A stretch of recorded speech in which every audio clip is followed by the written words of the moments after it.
ماہ شعبان کے بابرکت دنوں میں نماز فجر پڑھنے کے فوراً بعد ایک تسبیح جس نے پڑھی غیب سے 200 کروڑ ملے۔ ماہ شعبان کا خاص وظیفہ سب لوگ کر لو۔ بسم اللہ الرحمن الرحیم۔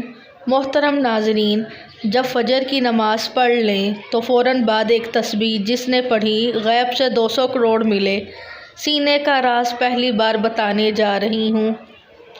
فجر کی نماز کے بعد جو میرے بہن بھائی دوست احباب دولت کی شدید پریشانی میں مبتلا ہیں، ان دوستوں کو آج میں اپنے سینے کا راز دینے لگی ہوں۔ جب آپ فجر کی نماز پڑھیں، اس کے بعد آپ کو جو میں وظیفہ بتا رہی ہوں اس کو نماز فجر کے بعد فوراً پڑھ لیں۔ اللہ پاک کا ایسا کرم ہوگا کہ آپ کی عقل حیران رہ جائے گی کہ اچانک جو دولت کا طوفان آ گیا ہے وہ کہاں سے آ گیا ہے۔ آپ بس میرا آج کا وظیفہ ایک خاص تسبیح جو میں آپ کو بتانے لگی ہوں، اس کو صرف ایک بار نماز فجر کے بعد پڑھ لو، آپ کو دولت کی جو کمی ہے وہ ختم ہو جائے گی۔ ناظرین، یہ ایک ایسی تسبیح ہے، یہ ایک ایسا عمل ہے، یہ ایک ایسا وظیفہ ہے کہ جس کو کرنے سے اللہ تعالیٰ بہت خوش ہوتا ہے، اور جس سے اللہ خوش ہو جائے اس کی دنیا اور آخرت دونوں ہی سنور جاتی ہیں۔ اس وظیفے کو، اس عمل کو، اس تسبیح کو کرنے والے پر اللہ تعالیٰ اپنی خصوصی رحمت فرماتا ہے اور اس کو اپنے نیک بندوں میں شمار کر لیتا ہے۔ اس کی جو بھی حاجات ہوتی ہیں ان کو اللہ تعالیٰ پورا فرما دیتا ہے۔ رزق کے حوالے سے کوئی تنگی یا پریشانی ہو تو رب کعبہ پورے سال کا رزق اور دولت لکھ دیتا ہے۔ میرا رب نصیب و تقدیر کے بند تالے کھول دیتا ہے، کیونکہ اس عمل کو کرنے سے، اس وظیفے کو کرنے سے اللہ تعالیٰ نصیب و تقدیر کے فیصلے کر دیتا ہے۔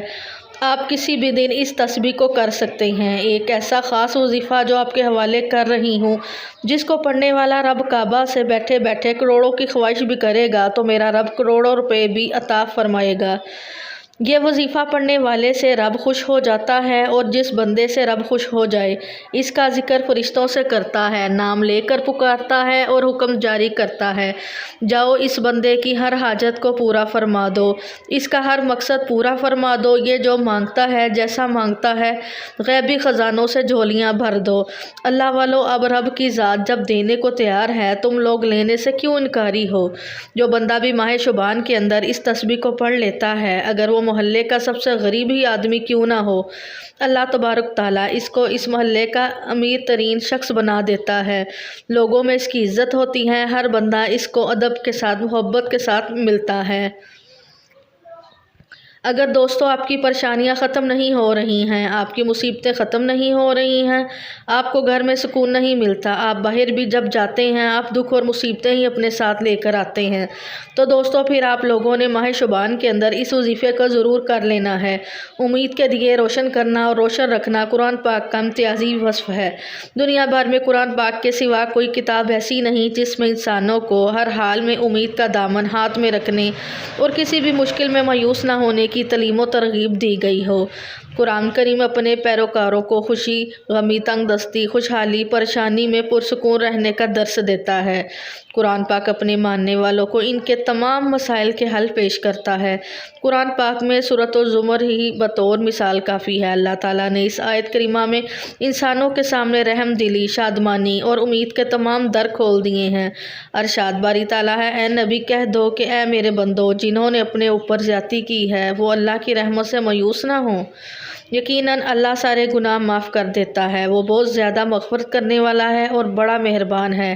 یہ آیت کریمہ ان لوگوں کے لیے امید کا پیغام ہے جو خون ریزی، بدکاری، چوری، راہزنی اور دیگر بڑے سخت گناہ کرنے کے باعث مایوس ہو گئے ہوں۔ ان کے ذہنوں میں یہ بات جذب ہو گئی ہے کہ اب ان کے قصور کبھی معاف نہ ہوں گے۔ اللہ تعالیٰ ان سے کہہ رہا ہے کہ تم لوگ اللہ کی رحمت سے مایوس نہ ہو۔ اگر تم یہ سب کچھ کھونے کے باوجود اپنے کیے پر نادم ہو جاؤ اور اپنے رب کے تابعدار بن جاؤ تو سارے قصور معاف ہو جائیں گے۔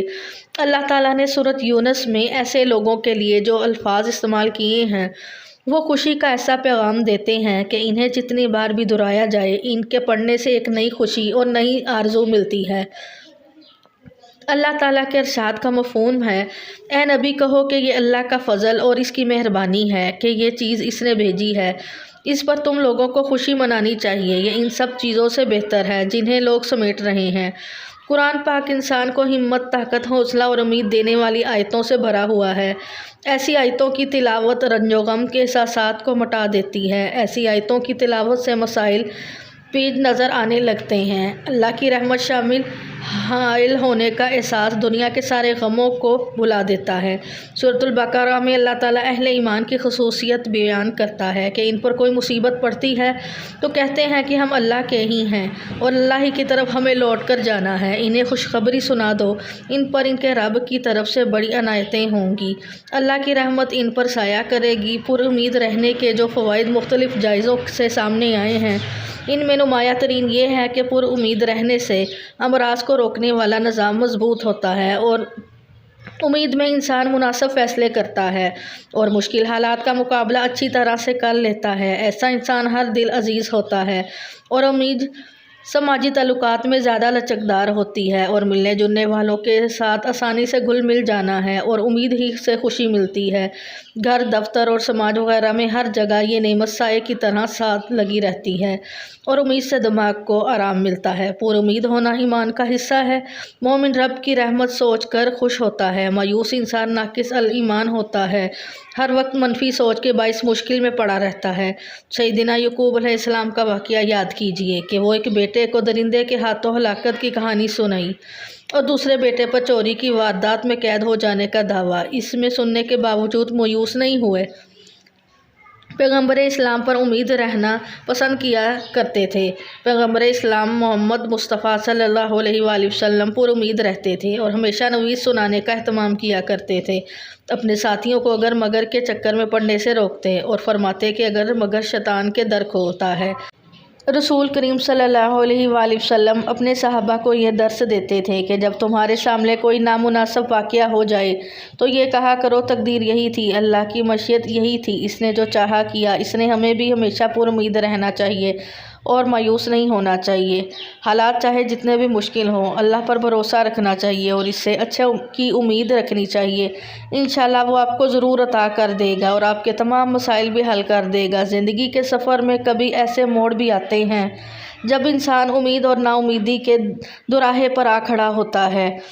امید اور نا امیدی کا دوراہا جہاں ایک ہستی کے ہونے کا احساس اور یقین ہوتا ہے جس کے پاس ان کی طاقت ہے، جس کا ایک اشارہ ہونی کو ہونی میں بدل دیتا ہے۔ امید اللہ کا، یقین نا امیدی اللہ کا کفر ہے، اس لیے نا امیدی کو کفر کہا گیا ہے۔ حضرت یعقوب علیہ السلام نے اپنے بیٹوں کو حضرت یوسف علیہ السلام کی تلاش پر روانہ کرتے وقت فرمایا تھا، اللہ کی رحمت سے نا امید نہ ہونا کہ اللہ کی رحمت سے صرف کافر نا امید ہوتے ہیں۔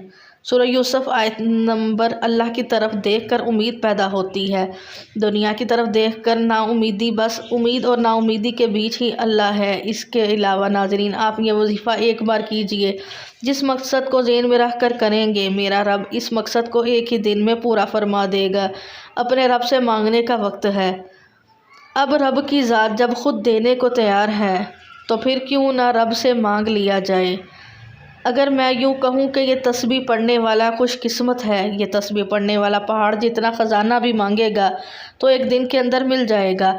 آئیے جو لوگ اپنے گھر سے بے سکونی، بے برکتی کا خاتمہ چاہتے ہیں، گھر کے حالات کو بدلنا چاہتے ہیں، وہ ایک بار یہ وظیفہ لازمی کریں۔ پوری توجہ سے رب سے مانگیے۔ صرف ایک تسبیح پڑھنی ہے اور یہ تسبیح عرش الہی سے ٹکرا جاتی ہے، تقدیر کے بند تالوں کو کھلوا دیتی ہے۔ یہ تسبیح راستے کے تمام مشکلات، پریشانیوں کو ختم کرتے ہوئے ہر قدم پر کامیابی کو آپ کا مقدر بنا دیتی ہے۔ آج کے عمل میں آپ نے رب کے صفاتی نام پڑھنے ہیں۔ زیادہ لمبا وظیفہ نہیں ہے، یہ عمل بہت ہی آسان ہے۔ آپ نے کامل یقین کے ساتھ، پوری توجہ کے ساتھ اللہ تعالیٰ کے صفاتی نام پڑھنے ہیں۔ ان کو پڑھنے کا اور عمل کرنے کا طریقہ آپ کو بتاتے ہیں۔ ناظرین اگر آپ کے پیسوں کو لے کر جتنے بھی مسائل ہیں وہ حل ہو جائیں گے، آپ کا جو بھی مسئلہ ہے، آپ کو اگر کاروبار میں رکاوٹ ہے، کسی بھی کام میں ہاتھ ڈالتے ہیں تو نقصان ہو جاتا ہے، تو ان تمام پریشانیوں کو ختم کرنے کے لیے اور اللہ کی رضا حاصل کرنے کے لیے بہت ہی مجرب وظیفہ ہے۔ تو آپ سب سے پہلے نماز فجر ادا کریں۔